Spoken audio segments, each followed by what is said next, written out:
మిత్రులారా, రెండవ రోజున దేవుడు చేసిన మహా అద్భుతమే ఆకాశం. ఆ ఆకాశాన్ని గురించి షైనీ ఇలా అడిగింది. అన్నయ్య, ఆకాశం చాలా గొప్పది కదా? అవును షైనీ, ఆకాశం దేవుని గొప్పతనాన్ని తెలుపుతుంది. అందుకే ఆకాశం చాలా గొప్ప షైనీ.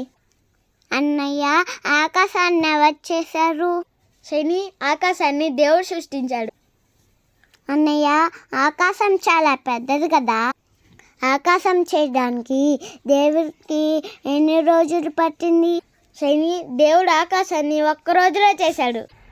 అదే సృష్టికి రెండో రోజు. అన్నయ్య, ఒక్క రోజులో ఆకాశాన్ని ఎవరు చేశారు? ఎలా చేశాడు? షైనీ, దేవుడు ఏమైనా చేయగలడు. అంతేకాదు, దేవుడు ఆకాశాన్ని నోటి మాటతోనే చేశాడు. అయితే దేవుడు చాలా గొప్పవాడు కదా అన్నయ్య? అవును షైనీ, ఆయన సృష్టికర్త. బైబిల్ ఆదికాండంలో ఈ సృష్టి గురించి వివరంగా ఉంది.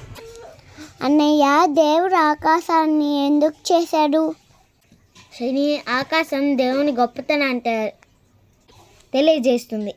పైన ఉన్న నీటిని కింద ఉన్న నీటిని వేరు చేస్తుంది. అది మేఘాలని పట్టుకొని వర్షాన్ని ఇస్తుంది. ఇది దేవుని అద్భుతం. దేవుని గురించి ఆలోచించడం నేర్పుతుంది. అమ్మా, అన్నయ్య చెప్పిన అన్నీ నిజమేనా? అవును షైనీ, దేవుడు రెండో రోజు ఆకాశాన్ని చేశాడు. అది దేవుని మహిమను, గొప్పతనాన్ని మనకు తెలుపుతుంది. దేవుని గురించి తెలపడంలో ఆకాశం అన్నిటికన్నా ముఖ్యమైనది. ఈ విషయం ఆదికాండం 1వ అధ్యాయంలోనే మనకందరికీ తెలుస్తుంది.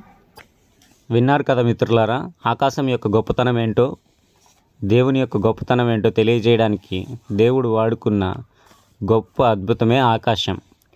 ఈ విషయాన్ని గురించి షైనీ మిమ్మల్ని ఏదో అడగాలని కోరుకుంటుంది. ఈ వీడియోని మీ అందరు లైక్ చేయండి. నేను షానుని, సబ్స్క్రైబ్ చేసుకోండి.